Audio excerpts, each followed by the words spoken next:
Coming to you from the Geo Conference Center here in Mumbai, we'd like to welcome all our online and international participants to the second iteration of the Great Oceans Dialogue.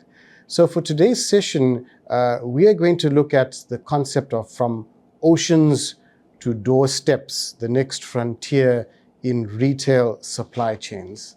Now, goods, of course, make a long journey across the ocean space, from deep sea containers to the brown boxes that cover the last mile to our very doorsteps. And retail supply chains have become even more complex, but the systems that they have to navigate are lagging behind. And that is what we're going to be investigating in today's session. Now, throughout the history of shipping, we've had developments and technological developments that have changed the way in which the shipping world operates. You talk back to Greek amphoras, clay containers that transported olive oil several thousand years ago, to the invention of the container in the mid-20th century that revolutionized shipping.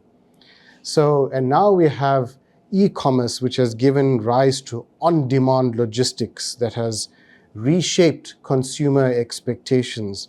And so maritime trade has to evolve in tandem if it is to remain competitive. And so end-to-end logistics is something that we have to examine, from the container to the carton, and it's fast becoming the new industrial standard. Now, this transformation is centered around multi-modal port cities, where shipping, smart ports, digital freight platforms, and retail logistics converge. So in this panel, we are going to explore these urban logistic hubs and how they reshape global trade flows for the new digital era. And I have great pleasure in having with me on this panel two experts in logistics. I have great pleasure in welcoming Dr. Akanksha Bathurapai, and she is the Executive Director of the Synoda Shipping Agency in Singapore. And she's also an IMO Goodwill Ambassador Emerita for the Singapore Shipping Association, and she's a council member of that association as well. And I also have with me Professor Khalid El Sakti, who is the Dean of the College of International Transport and Logistics, which I understand is the only such college in the African continent, and is a part of the Arab Academy for Science, Technology, and the Maritime Transport in Egypt. So in the session, we're going to look at problems, we're going to look at regulatory frameworks, and what lessons we can learn from other platforms. So let me perhaps, Professor, let me start with you. And we want you to tell us, what are some of the key bottlenecks in today's logistics network that hinders the seamless container to carton journey from an international port right to the customer's doorstep? Thank you, Mr. Moderator. It's a very important question regarding the bottleneck facing the logistics industry. We found many ports, they are focusing, and even markets focusing on expanding the port capacity, increasing the length of the quay at ports, or even the shipyards are focusing on increasing the capacity of ships in terms of size. But the main challenge from my point of view is the interface.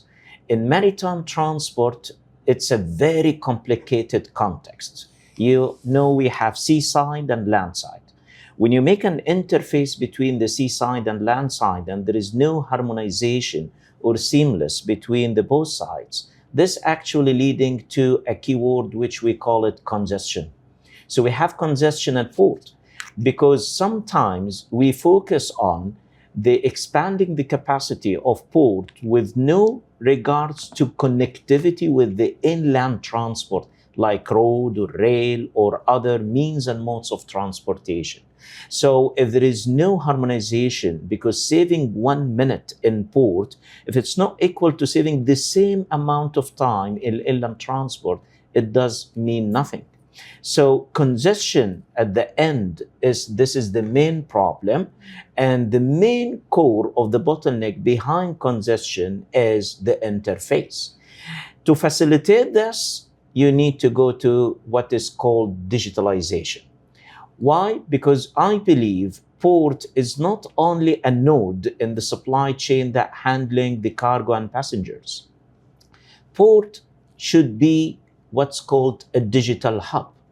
Exchange information synchronized in real-time data between different port society entities. There are many players in port society.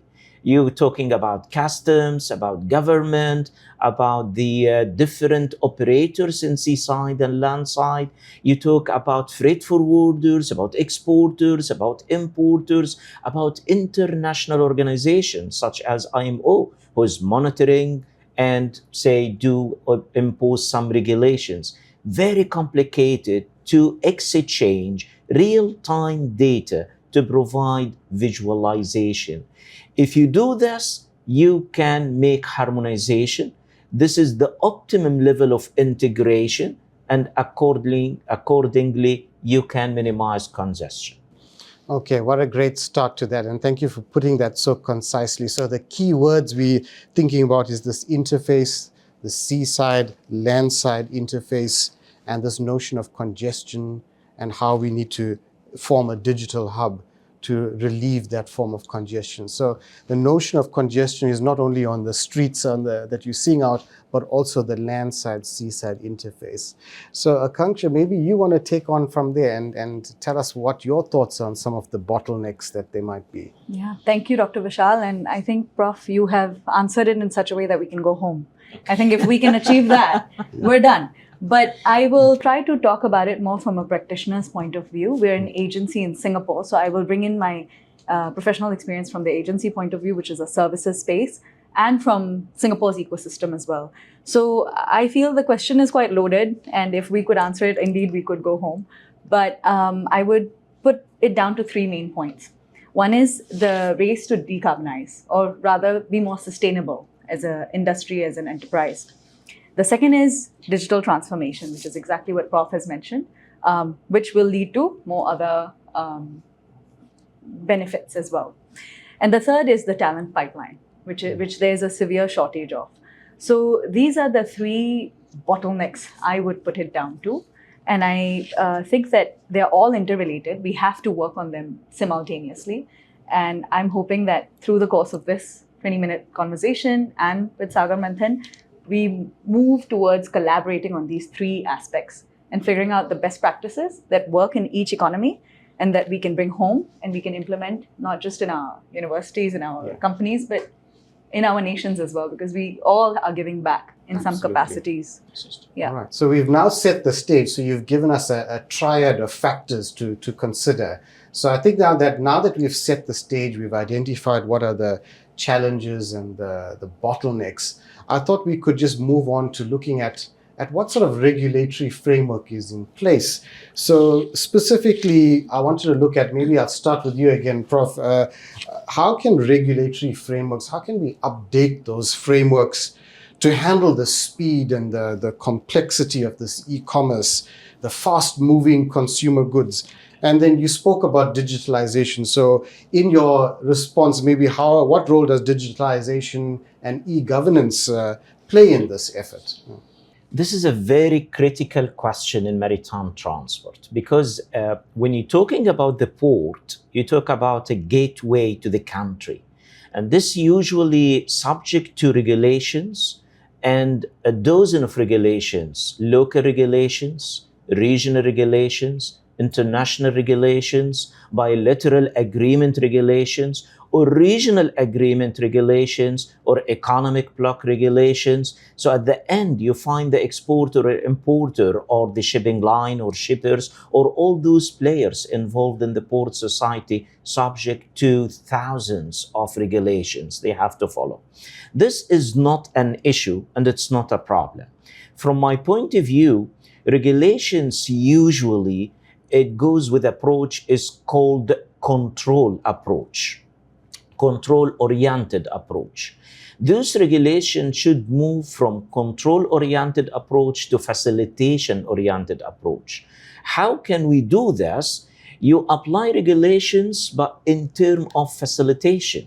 And this can be done easily through digitalization. As I mentioned, the port should be a digital hub.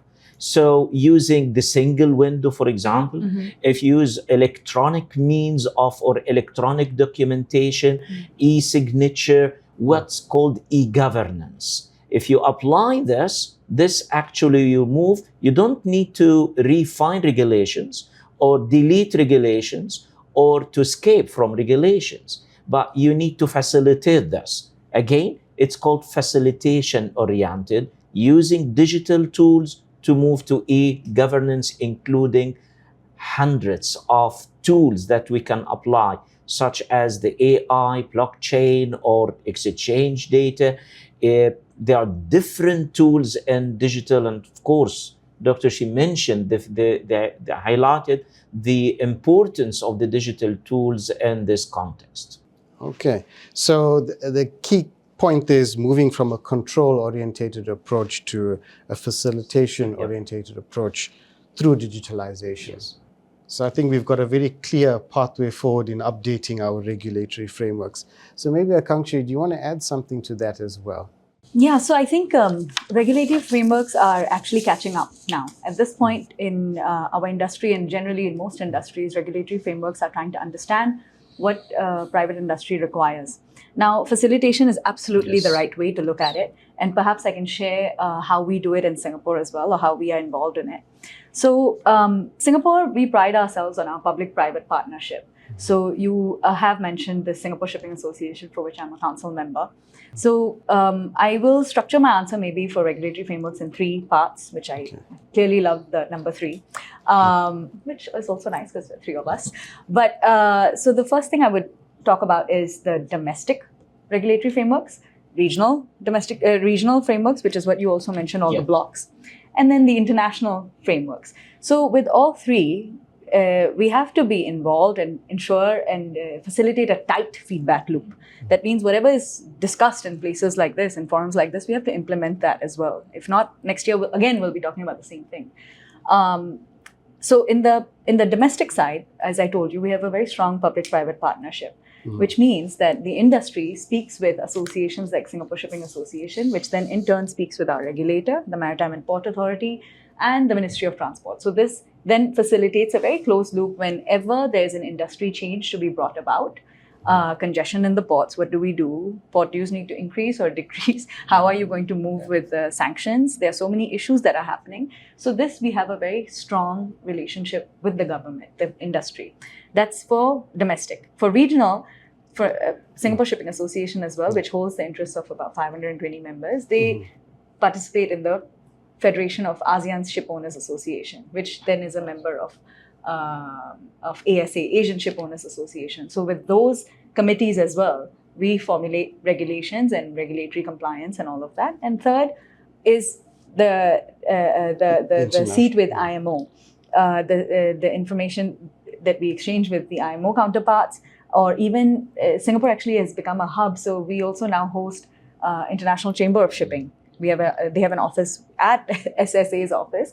But the point is that those feedback loops, those communication channels are very, they have to be consistently oiled. Yes. And you may not achieve your results within 1 month, 2 months, or even a few years, but you have to start on that relationship building as well.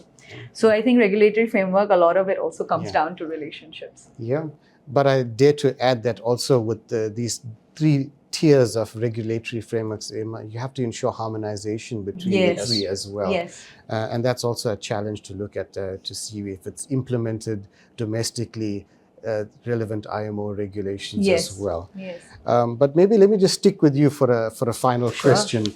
And, I can just pick up my cell phone, log on to Amazon, order something. I might need a new pen. I'll order it and I have this expectation a few days it's at my doorstep. Yeah. And then there's this extraordinary journey that this pen makes across the oceans through the storms. We never know what this pen went through to get to me. But so it works so seamlessly. It seems the members of the public are not seeing this incredible process by which these goods are transferred right to your door. But it's successful. I mean, Amazon and Uber, they've mastered these platforms. And then maybe I want to ask, so what lessons can maritime logistics learn from these platforms to take into account this on-demand, transparent, consumer-orientated approach? Absolutely. In fact, if I could have, I would have offered a change in the title of this panel, because I don't even think it's container to carton. I think it's container to cupboard at this point. There you go. You want Container it to cupboard. you want it with you right now, and Yeah. that's how it works. Within 3 days, it has to be with you. Next day delivery. All of these things make the consumer happy. Yeah. But a lot of times we notice that in maritime, you work at the speed of light on your phone. Yes. But in maritime, you often step back 20 years, actually.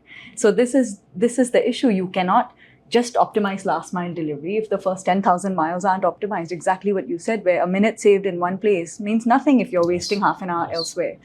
So I strongly feel that most companies now, whether small or large, have to look at this problem, have to look at the Amazonification or the Uberification of everything as looking at themselves not as logistics companies, but as data companies. So when you digitize, the only thing that makes sense is if your data is correct, right? You cannot have rubbish in, rubbish out. So if you look at smaller companies from larger companies, if everyone looks at themselves as a data company rather than anything else, then we can effectively use the models of Amazon and Uber to become as efficient as that. If not, frankly speaking, Amazon can displace logistics chain like that. Incredible. If Amazon can understand how chartering works or how often certain goods are needed, now they understand when to replenish stock. That's purchasing for shipping. There's so many things that Amazon can just take on, as an industry. So I feel we have to think like them to become more efficient. Well, I think we're running out of time in this session, but maybe apologize, Professor, I can give you the last word. And, Right. Regarding the last question, how we learn from Amazon or Uber or those companies, from my point of view, if you're talking about the logistics last mile, I think those companies succeeded to move the control from the company control to the consumer control. I'm a consumer, I'm placing an order, you share with me tracking real-time data again. I know my shipment, where and when and with whom, and expected delivery time, and I can cancel it, or I can consolidate it, or I can dispatching. So you provide value-added services, the control by the consumer, and this actually aligned logistically with the what is called the customer relationship management, or maybe now in the highest level, the customer relationship control is CRC, not CRM.